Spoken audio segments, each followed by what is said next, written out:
तो सी आप लोगों ने पढ़ा होगा पंचायती राज, तो प्रॉब्लम्स तो सबको पता है, क्या क्या प्रॉब्लम्स है? हाँ, सरपंच पति राज, अच्छा भाई राज, हाँ चलो। प्रॉक्सी कैंडिडेट्स रहते हैं, डिवोल्यूशन ऑफ पावर्स, रुक लो लिख लें दो यार। पहला सरपंची, सरपंच पति ना, एसपी, ठीक। दूसरा डिवोल्यूशन ऑफ 3F ना, फंड, फंक्शन, फंक्शनरीज।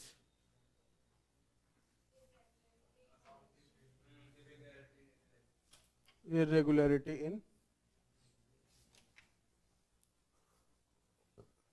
इन इलेक्शन, चुनाव नहीं होते हैं,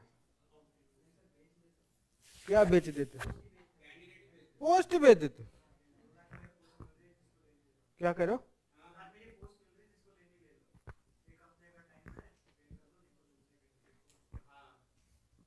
वो तो बीडीसी का होता है, ये तो चुनाव होते हैं भाई, इसे कैसे बेचेगा?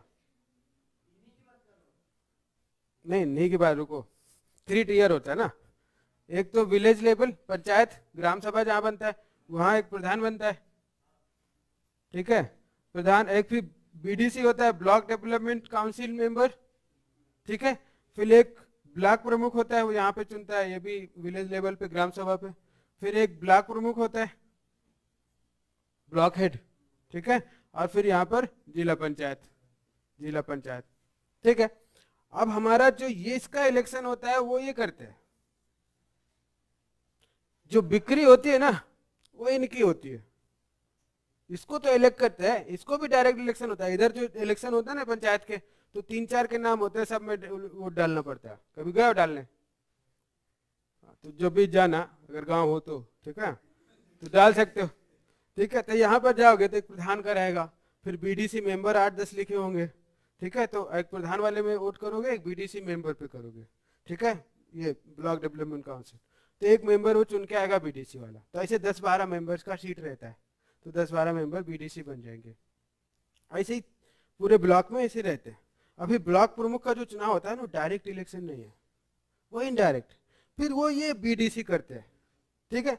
अब ये बीडीसी को क्या होता है, ये बिकते हैं,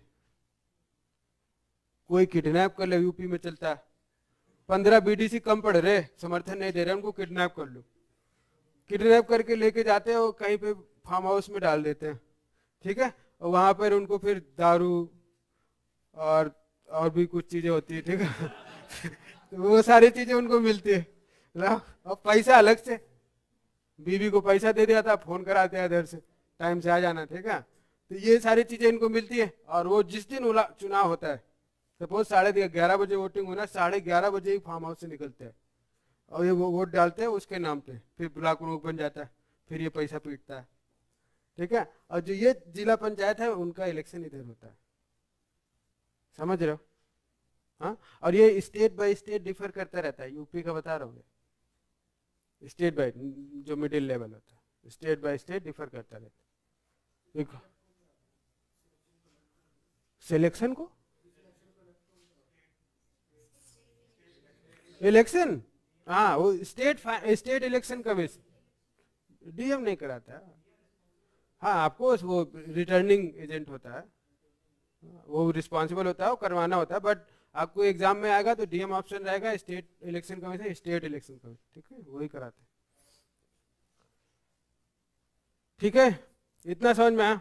तो ये सारी प्रॉब्लम्स है, पैसा नहीं है उनके पास, ये भी है, पैसा नहीं है, और जो एक्सपर्टीज स्किल्स नहीं है उनके पास, स्किल्स नहीं है। अच्छा, हम ये डिस्कस करेंगे आज irregularities in elections, forget about all other things, ठीक है। हम कभी और डिस्कस करेंगे, या जो पॉलिटी मैम पढ़ा रही है वो करेंगे। So now here irregularities in functionaries, function, ये आदमी है, ये उनके फंक्शन। सो नाउ इरेगुलरिटीज इन election. Now Tamil Nadu conducted election after 3 years.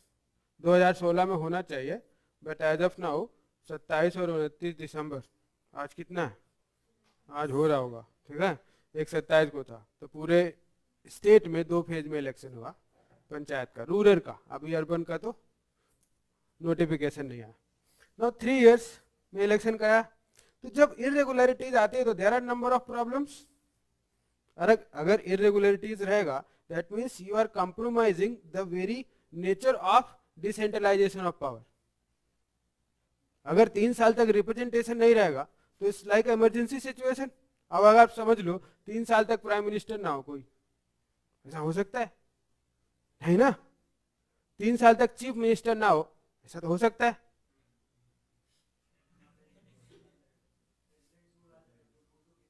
अच्छा, 4 साल तक चीफ मिनिस्टर ना हो, ऐसा हो सकता है?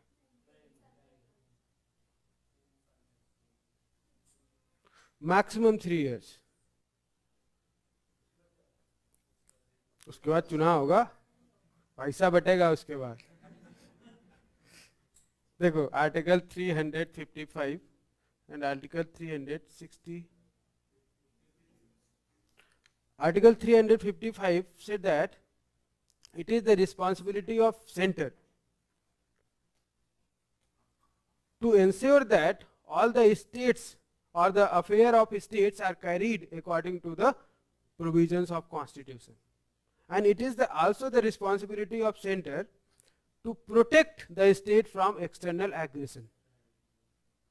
ठीक है, तो यहां to fulfill the obligation of article 355 to ensure that the states are administered according to the provisions of the constitution, president can impose its rule under article 356. ठीक है, बट यहां पर और भी कंडीशन है. By 44th Constitutional Amendment Act, there are 2 safeguards now introduced. 2 safeguards now introduced. Now, first safeguard is, one is approval होना चाहिए 6 महीने के बाद. ठीक है, सो यहां पर पीरियोडिकल अप्रूवल ये होना चाहिए. और फिर ठीक है, सेकेंड, बियॉन्ड 1 year. 1 साल तक हम चला सकते हैं, लेकिन बियॉन्ड 1 year अगर हमें प्रेसिडेंट रूल को, if president rule to be continued, then 2 conditions should be fulfilled. One is election commission should certify that election cannot be conducted as of now.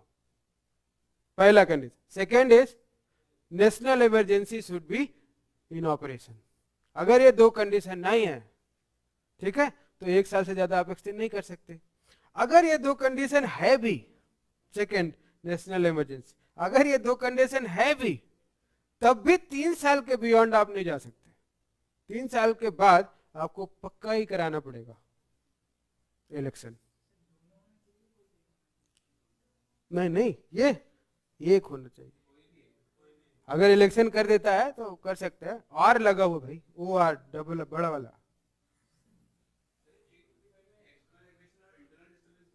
क्या? हाँ, सही. अब ऐसा थोड़ी ना उधर बम फूट रहे हैं और कुछ नहीं हो रहा. सीआरपीएफ जाता है ना, दंगा हो रहे आज यूपी में, मरेंगे लोग. पॉपुलेशन कम होना मांगता है.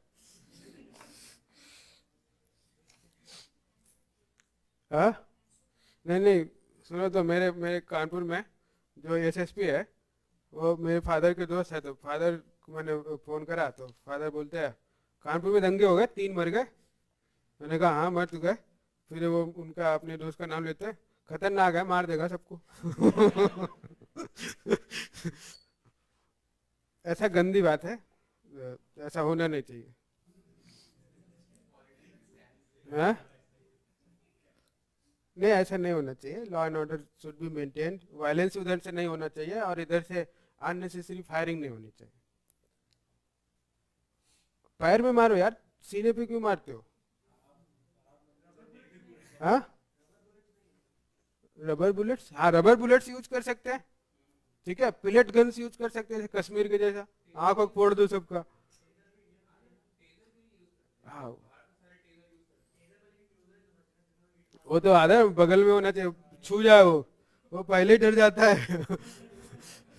यूपी के लौंडे प्रोटेस्ट कर रहे हैं, फिर दिक्कत होगी ना। यूपी के लड़कों से नहीं, वो पापा भी डरते हैं। ना gender gap index, gender gap index ये हो गया ना, पढ़ लोगे।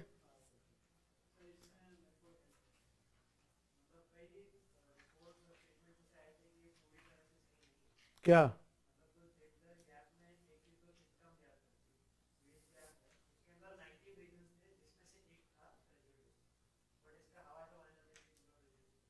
नहीं नहीं, आपको एग्जाम में ये लिख के आना, ठीक है, कि India is performing, India is not performing well in the field of women empowerment, ठीक है, and it was also reflected in a index by IMF. फिर आगे लिखोगे gender gap index, India ranked 112, 112, Pakistan नीचे, चाइना ऊपर, ठीक है। और फिर आगे आप इसमें लिखोगे, अगर इसमें अगर सपोज हेल्थ इश्यूज आ गया क्वेश्चन, हेल्थ से रिलेटेड क्वेश्चन आ गया, तो इसको फिर यूज कर सकते हो।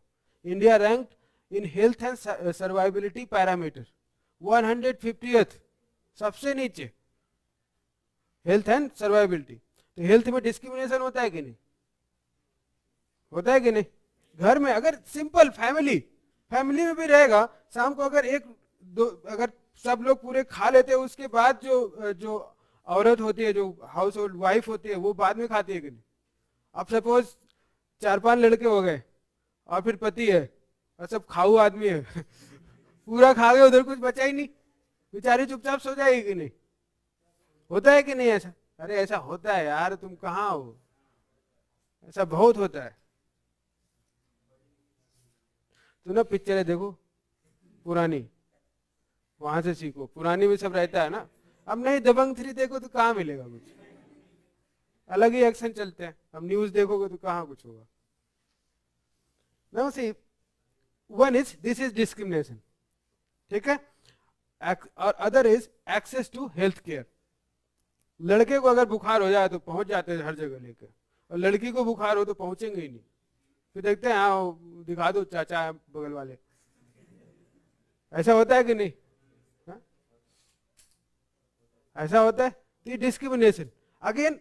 अब health and survivability, overall survivability of women is now threatened.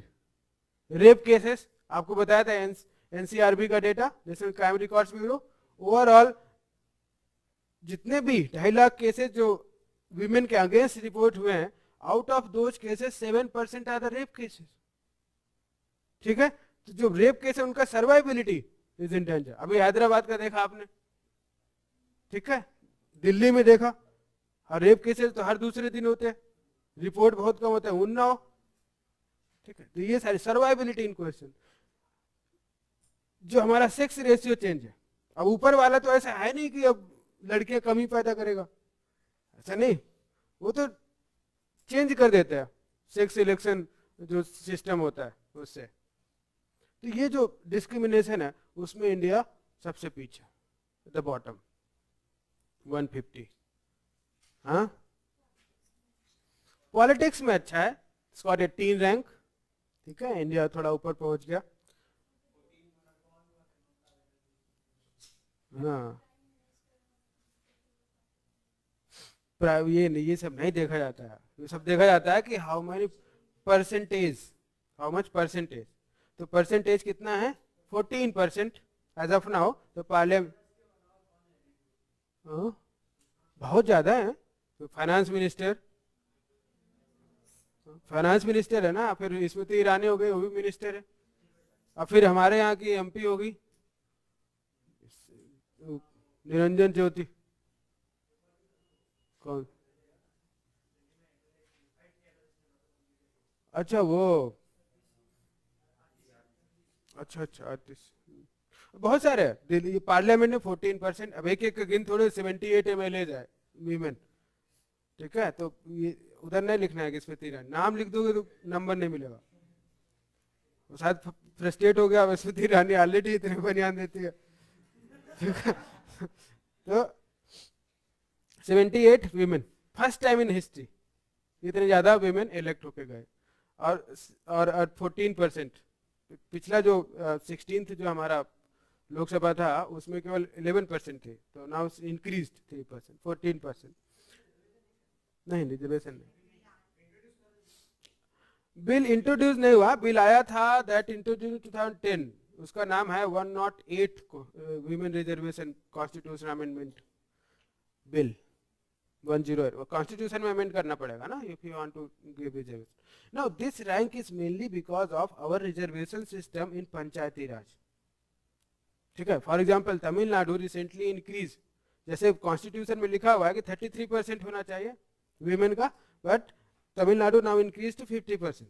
For example Bihar, Bihar में 50% है रिजर्वेशन वीमेन का, ठीक है।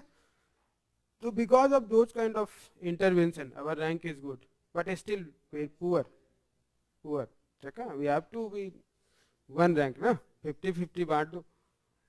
If you want to improve the condition of the nation, first empower the women.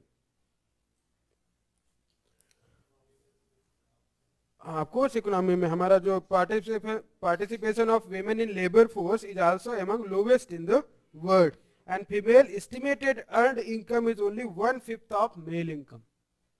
Now these kind of discussion, जैसे पहला paragraph 4 line लिखा हुआ है, ये लिखा हुआ है, इंडेक्स है, इन सबको यूज करना आप अगर सोशल इश्यूज में आएगा तो वहां यूज कर सकते हो। This can be used in essay paper, अगर वीमेन से रिलेटेड कुछ आता है तो यहाँ पे डाल सकते हो।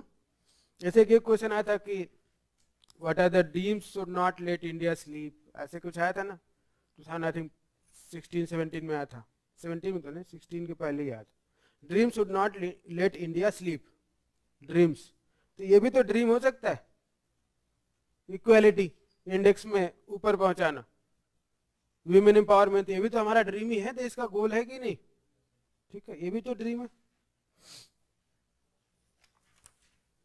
ऐसे ही आपके भी ड्रीम होने चाहिए, टेस्ट में 150 नंबर लाना है, ठीक है, और अगर अभी 30 नंबर आया है तो that should not let you sleep, ठीक है, और मेहनत करो।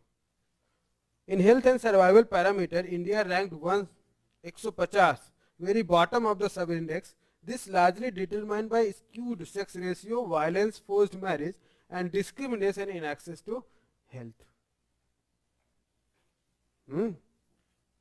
तो दुनिया की जितनी भी सारे नॉनसेंस चीजें हैं ना, सब इंडिया में होती है।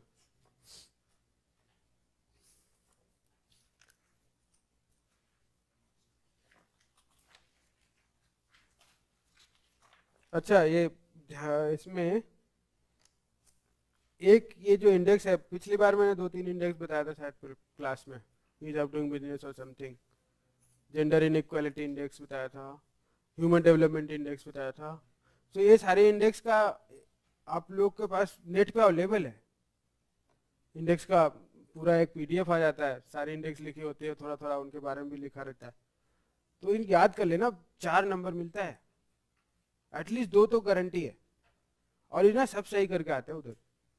पिछली बार 2 इंडेक्स आया था 18 में, 19 में 2 इंडेक्स आया था, ease of doing business and innovation index, ठीक है। कॉम्पिटिटिवनेस इंडेक्स आया था शायद, नीति आयोग कहाँ था, WEF का था, इनोवेशन तो नीति आयोग का, वो कॉम्पिटिटिवनेस इंडेक्स आया था WEF।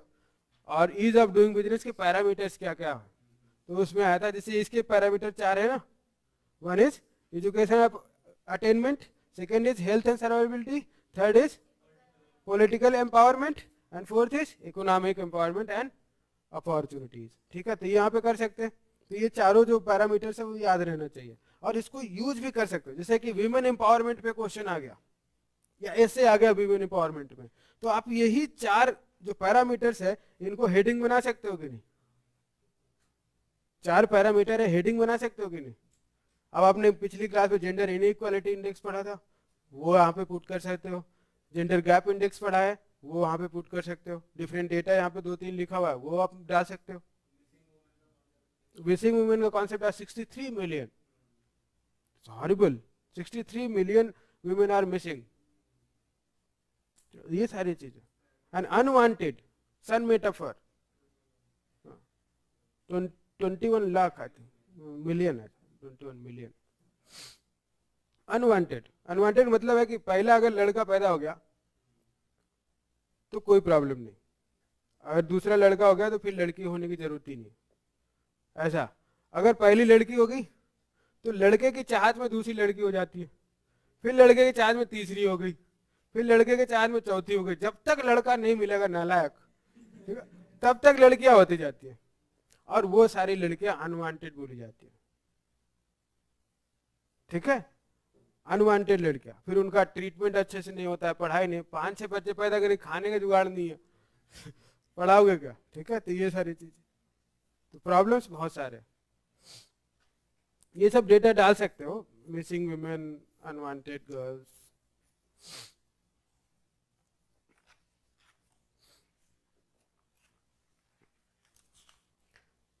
अच्छा, ये देख लेना, जो स्ट्रेंथनिंग डेमोक्रेसी है, इसमें डिवोल्यूशन रिपोर्ट लिखा हुआ ऊपर, devolution report 2015-16 by Tata institute of social sciences. ठीक है, ये रिपोर्ट आप यूज कर सकते हो। जैसे सपोज आपको इसका केवल रिपोर्ट का नाम पता है, devolution report 2015-16, you can bluff around this report.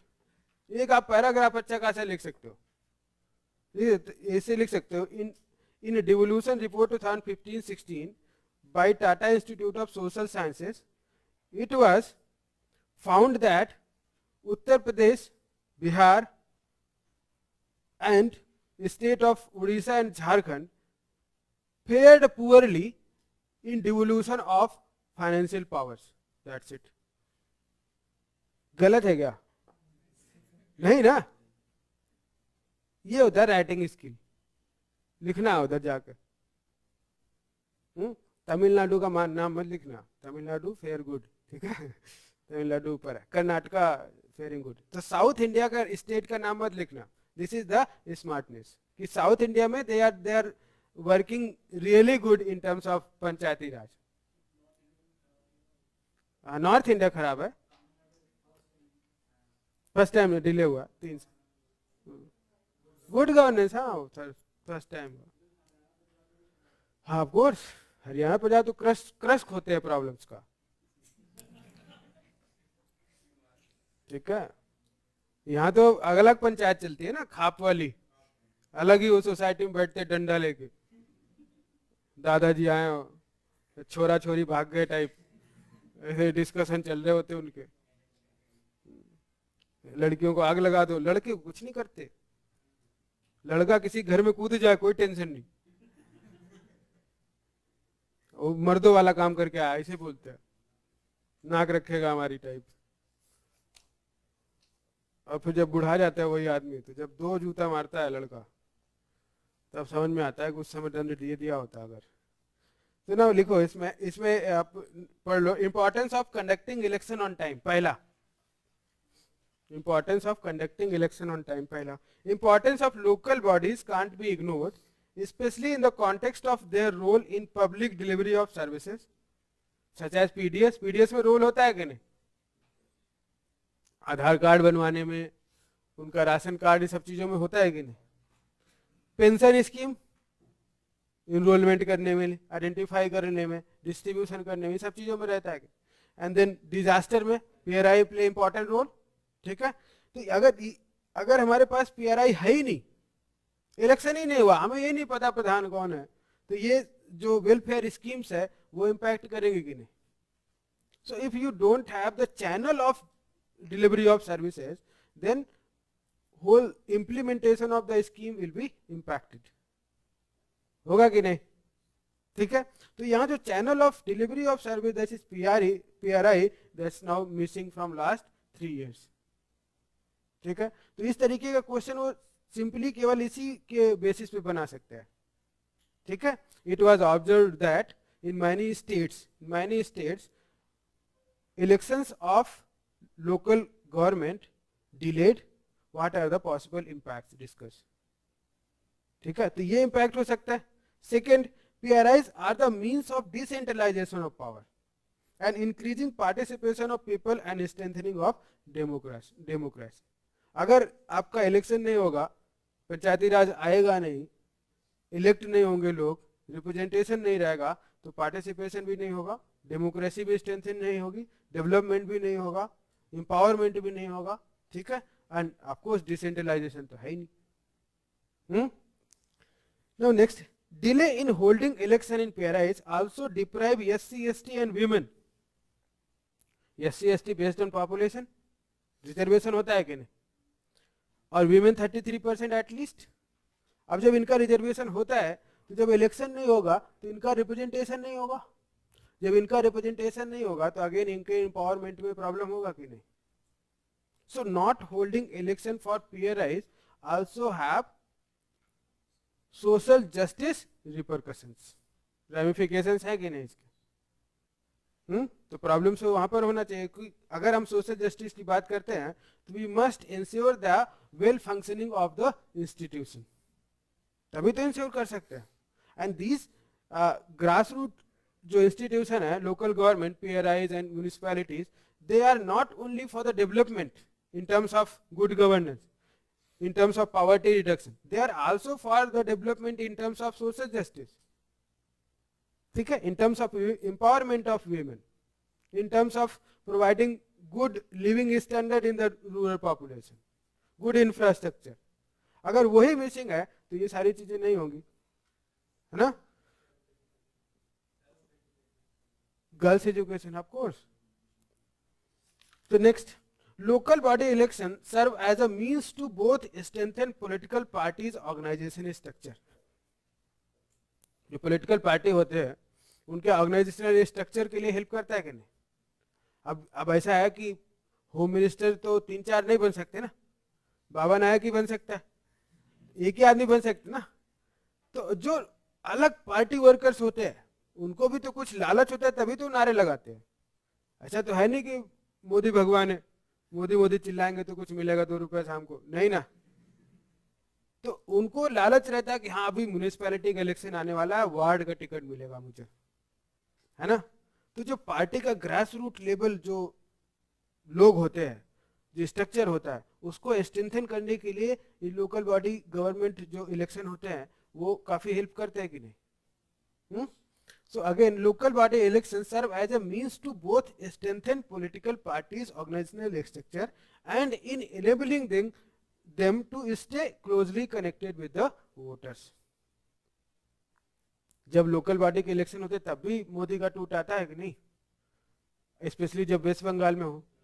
ठीक है, तो अब मोदी भी उसका भी आता है, शाह साहब, अमित शाह का। क्यों? क्योंकि वो वोट से